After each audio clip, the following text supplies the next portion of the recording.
this weekend of No Kings. Big one's tomorrow, but we're starting now. It's like the ramp at D-Day when it goes down. We're out first. So I want to now introduce you to the next speaker. I'd like to transfer that military expertise over here. So. Okay, I'm going to use that or here. All right. Hi, I'm Brenda S. Fulton. I graduated from West Point in the first class to include women. Woo! I'm a proud Army veteran. I worked on the repeal of Don't Ask, Don't Tell. I worked on the end of the transgender ban. I served in the Biden administration as an assistant secretary in the Department of Veterans Affairs serving veterans. And I'm proud to kick off this No Kings weekend as a DC resident. Woo-hoo! I got a lot of t-shirts. Could have worn my free DC t-shirt. Then I thought about wearing my Andor t-shirt that says, I have friends everywhere. If you know, you know. Sorry. Or my Ruth Bader Ginsburg t-shirt, or my John Lewis Good Trouble t-shirt, or the Ketanji Brown Jackson t-shirt that says, persevere. Or the one that says, fight for those without your privilege.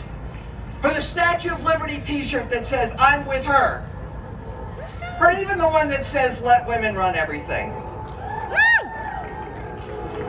I came close to wearing the Veterans Against Fascism t-shirt, but here's the thing.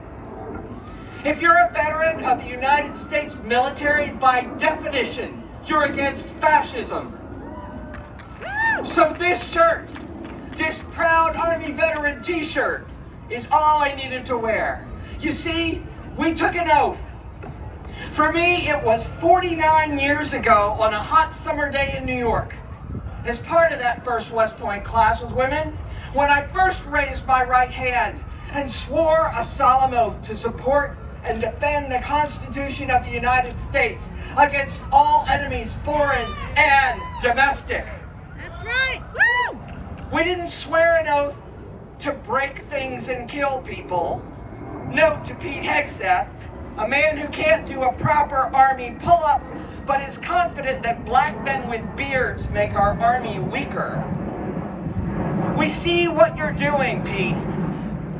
We see you imposing a political ideology on our military, an ideology that says women and black people and gay people are presumed inferior and trans people have no right to exist, an ideology that says only white men are qualified to lead, an ideology of hatred and death.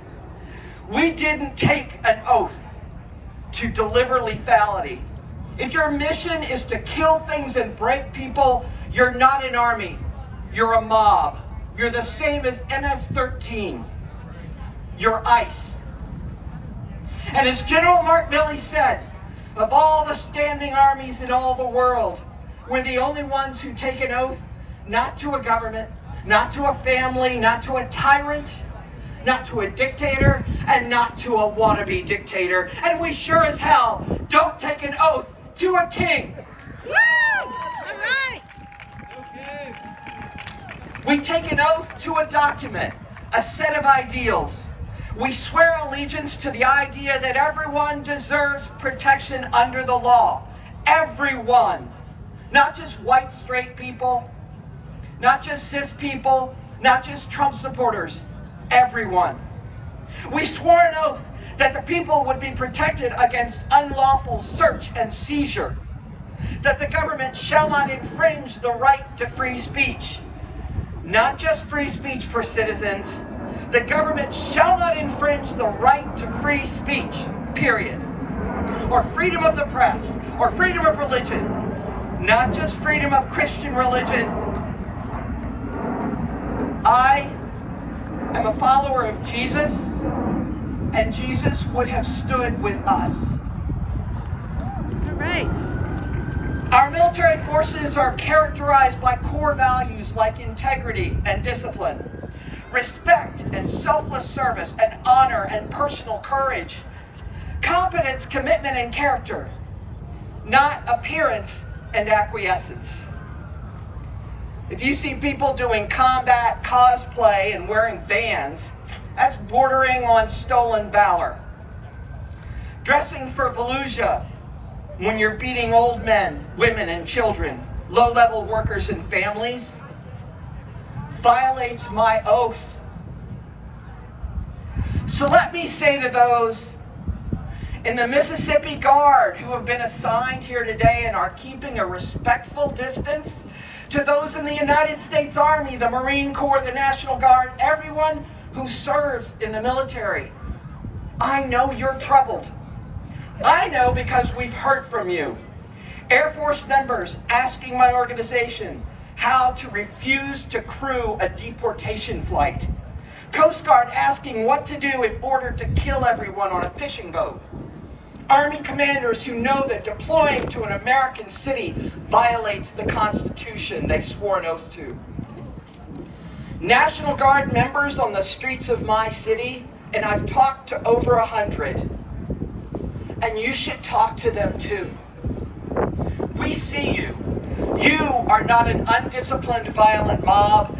You are not ICE. You are a trained professional force with a code of honor.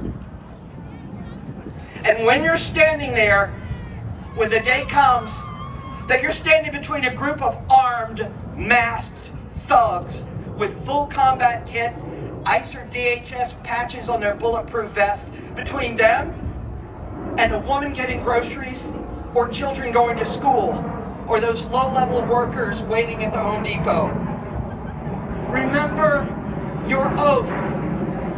Protect and defend. Protect the people.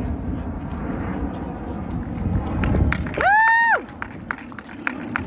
To all of you, I know we can get overwhelmed, we can be too angry to move, we can get tired, filled with despair. At that moment, I ask you to remember whose footsteps you have the privilege to walk in. In the military, we think of John Basilone, Mary Walker, Vernon J. Baker, Charity Adams, Hal Moore, Daniel Inouye, Roy Benavidez. And we think of veterans, Albert Cashier, Medgar Evers, Harvey Milk. Make no mistake, we walk in the footsteps of women suffragettes who fought for the right to vote, union supporters who fought to end child labor and 6-day work weeks, civil rights leaders. We walk in the footsteps of John Lewis and Andrew Young, Ella Baker and Fannie Lou Hamer, Cesar Chavez and Dolores Huerta, Marsha P. Johnson and Sylvia Rivera, Bayard Rustin and Audre Lorde. Remember whose footsteps you walk in. Then look down at your feet. Yes. Look down at your feet and take one step. Focus on the next thing and do that. We've been handed a sacred torch. It is a privilege and a burden. But those of us who took an oath, and all those of us who believe in the Constitution and the dream that is America, hear me. Hear me when I say, when you come for immigrants who have committed no crime, you come for all of us. When you come for trans people, you come for all of us. When you come for pregnant people, you come for all of us. For ministers praying for mercy, you come for all of us. When you come for children, you come for all of us. When you come for protesters or the press, you come for all of us. And we will stand. We will stand with strength and dignity and power, with love and peace and courage. When you come for our people, we will stand. Ain't gonna let nobody turn me round, turn me round, turn me round. Ain't gonna let nobody turn me round. I'm gonna keep on walking, keep on talking, marching up to freedom land.